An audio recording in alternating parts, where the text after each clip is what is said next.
आदरणीय श्री नरेंद्र मोदी नेतृत्व में केंद्र सरकार ओडिशा रे 4000 रु अधिका किलोमीटर जातीय राजपथ निर्माण करिछि। Coastal highway, capital region ring road, Sambalpur ring road प्रकल्प ओडिशार अर्थनीति को त्वरान्वित करिवो। आपण माने जानिथिबे माननीय मोदी जी भारतर सामग्रिक विकास को आखि आगे रखी पूर्वोदय मिशन रो कल्पना करिसेंती, जहार केंद्रबिंदु ओडिशा अछि। मोर पूरा विश्वास आज लोकार्पण एवं शिलान्यास होइथिबा 19टी राजपथ प्रकल्प पूर्वोदय योजना रे ओडिशार जोगाजोग क्षेत्र में माइल खुंट साब्यस्त हेबो।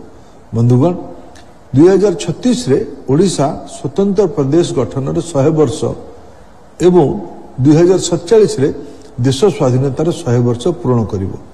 2047 सुधा आम देश भारत $30 ट्रिलियन अर्थनीति रे परिणत हेबार लक्ष्य रखिछि।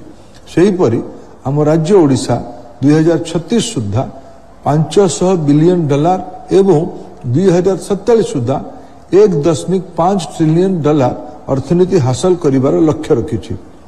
वर्तमान समय रे राजपथ, जोगाजोग एवं आनुषंगिक भित्तिभूमि को त्वरान्वित करि पारिले ही विकसित ओडिशा एवं विकसित भारतर स्वप्न साकार होई पारिबो।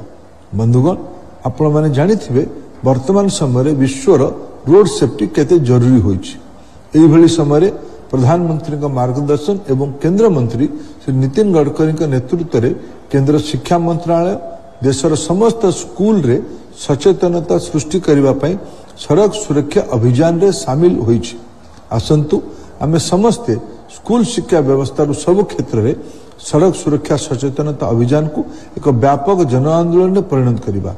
परिशेष रे ओडिशावासी को 19टी जातीय राजपथ प्रकल्प भेटी देथिबारु मु पुणी थरे प्रधानमंत्री श्री नरेंद्र मोदी, केंद्र मंत्री श्री नितिन गडकरी एवं ओडिशार मुख्यमंत्री श्री मोहन चरण माझी पाखरे कृतज्ञता ज्ञापन करुछि।